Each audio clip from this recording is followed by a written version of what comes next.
Also a victim of his own decisions, of his own game, because Russian state media has been saying to people, has been convincing, persuading Russians that they should capture the whole 4 Ukrainian regions.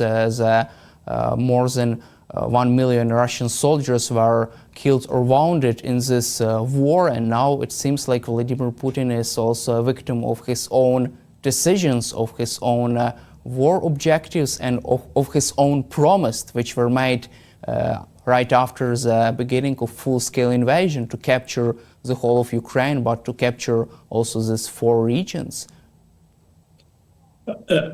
Absolutely. It seems 24th of February 2022 seems a long time ago, but it was Putin's special military operation that was only going to last a few days, perhaps a few weeks. That's what he had told the Russian people. He would then own Ukraine. We're well over 3 years later, and that is far, far from what he promised his people. Russia has managed to illegally capture 20% of the ground area of Ukraine at the cost, as you said, millions of lives.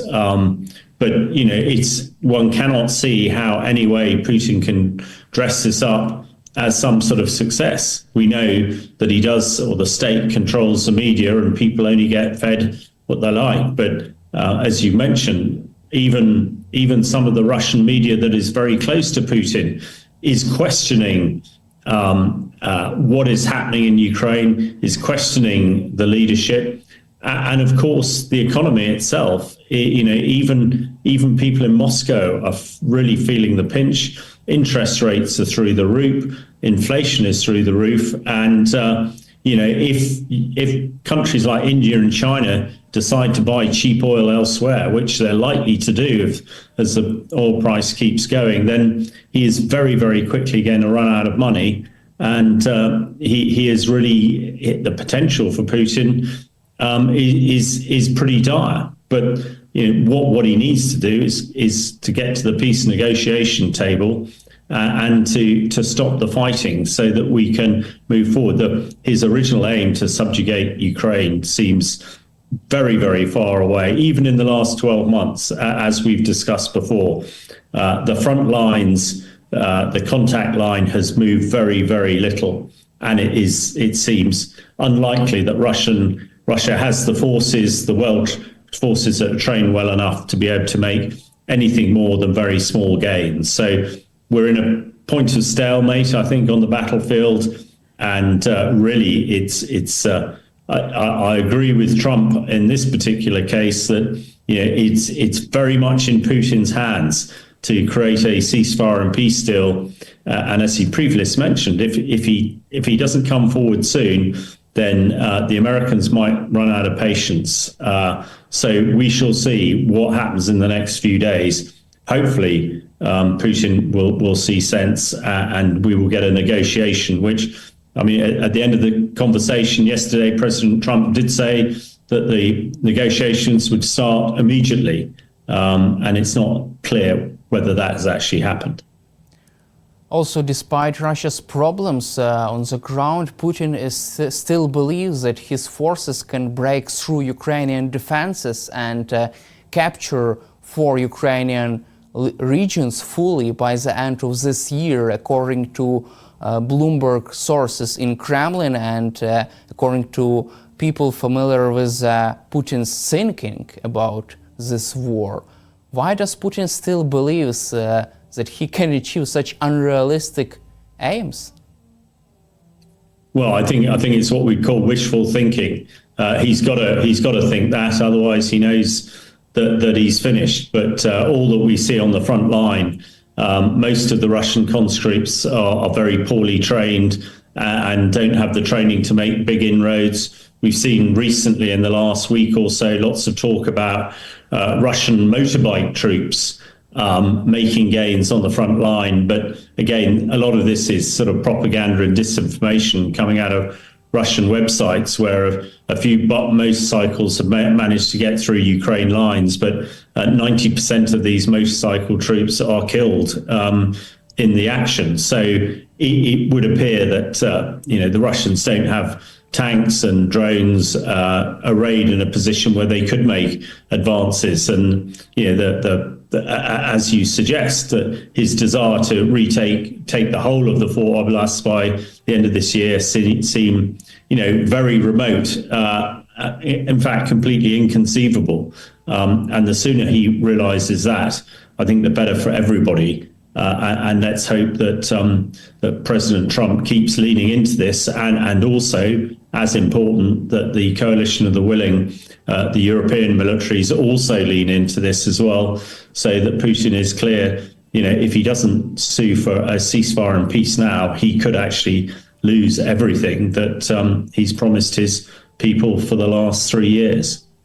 Also, according to Bloomberg, there are some military commanders in Russia's Ministry of Defense there, and they are skeptical of the possibility of Russian army capturing the 4 regions of Ukraine by the end of this year. Moreover, they can't even cross the Dnipro River to capture the city of Kherson or the city of Zaporizhia. How can you assess such unrealistic objective from a military point of view? Because there is a big obstacle on their way, the Dnipro River.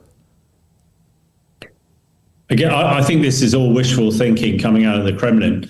And as has been reported, there are some senior voices in the Kremlin and in Moscow who are now voicing their concerns that these are completely unrealistic aspirations. Now, this is pretty remarkable. We haven't heard anything like this coming out of Moscow in the last 3 years. And if people now feel prepared to suggest that Putin's got it wrong, then that gives us hope, actually, that people close to Putin are realizing that they need to change tack, and hopefully that change of tack is to the peace negotiation table. I think the other thing that's clear with the death of a Russian general in the last couple of weeks in Moscow, which is the second or third senior Russian general who has been killed. People in Moscow, people in the Kremlin are also realizing that they're fearing for their own safety, and that the selfishness with some of the senior Russian leaders is more likely to get them to voice their concerns to Putin than anything else. But any aspiration I think Putin has to take the 4 oblasts in the next few months are completely unrealistic. And the quicker he realizes that, the better for everybody, I believe. Also, according to the Washington Post has conducted many interviews with former and current Russian soldiers and military commanders, and some Russian soldiers complaining about the corruption among Russian commanders, businessmen, and some of the soldiers also accused Russia's military command and big business of opposing a peace deal because they are benefiting from the wartime spending, from Putin's wartime spending. What is your take on that? Do you feel that there are also could be some people in the military, in the Russian business, who oppose peace deal because they are not happy to stop receiving this big wartime spending, not happy to stop managing this big Russian funds? Unfortunately, it might seem incongruous to us here in the West, in sort of democratic world, but that is probably very, very likely. It is clear that some of Putin's close aides, some of the elite in Russia do own the factories, which are now generating billions and billions of rubles and dollars worth of profit for those who own them. And those rich people, these are the oligarchs who've got their super yachts in the Mediterranean, ski chalets in Europe, etc., and their private jets.